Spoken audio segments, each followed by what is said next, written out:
Bugungi kunda ichimlik suvi tan narxining oshishi yoki pasayishi ko'plab odamlar orasida dolzarb mavzuga aylangan. Shu sababli aynan shu mavzuda bugun aholi fikrlari bilan tanishib chiqamiz. Suvsiz yashab bo'lmaydi. Mana shu bizga beriladigan suvni men bemalol arzon deb ayta olaman. Ichimlik suvga zo'r farq qiladi. Suv qimmat bo'lib ketdi lekin. Suvimiz Xudoga shukr bor.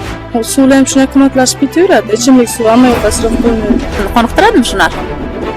Ancha qimmat. Lekin narxidan hech qiziqmagan ekanmiz. Muammo bo'lmagan chunki narxlar. Bizda u ajoyib gap qilish kerak emas. Suvni bebaholigini men o'zimga tushunib olganman.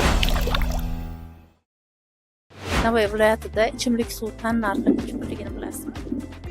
Ko'tarildi dedilar, xo'jayinim to'lov qilinadi, men uncha ahamiyat bermaganman. Lekin ko'tarildi dedilar.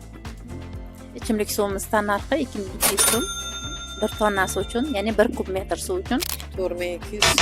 Sovuq suv shunaqa bo'lishi kerak. Lekin narxidan hech qiziqmagan ekanmiz. Muammo bo'lmagan chunki narxidan. 3000 lab bo'lsa kerak. 3024 so'm. 500 qancha edi? 550 so'm.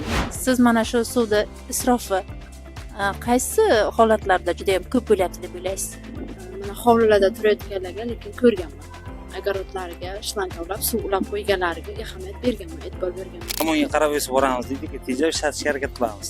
Isrofgarchiligi bir xil joylarda mana kranlar ishlamay qoladida, ochiq turadi. Ana shularda suv oqayotadi-da, misol uchun qishloq joylarimi.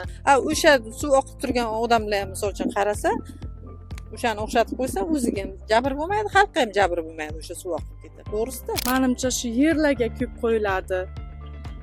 Ichimlik suvi, ichiladigan suv yerlarga oqib tursa kerak, o'sha ham ko'p ketadi. Masalan, bir joydan o'taman, shlanka bilan tashqariga sepyapti. Bu poливноymi, petovoymi deyman. Tachida turamiz.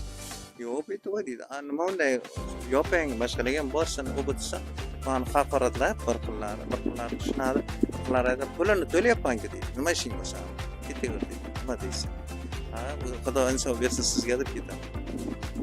Tovoqni yuvayotganda oqizib qo'yamiz, mashinani yuvayotganda oqizib qo'yamiz. O'zimizning e'tiborsizligimiz, bu uchun hech kimdan xafa bo'lmasligimiz kerak. Ko'rib turganingizdek, berilgan savollarga nisbatan javoblar har xil.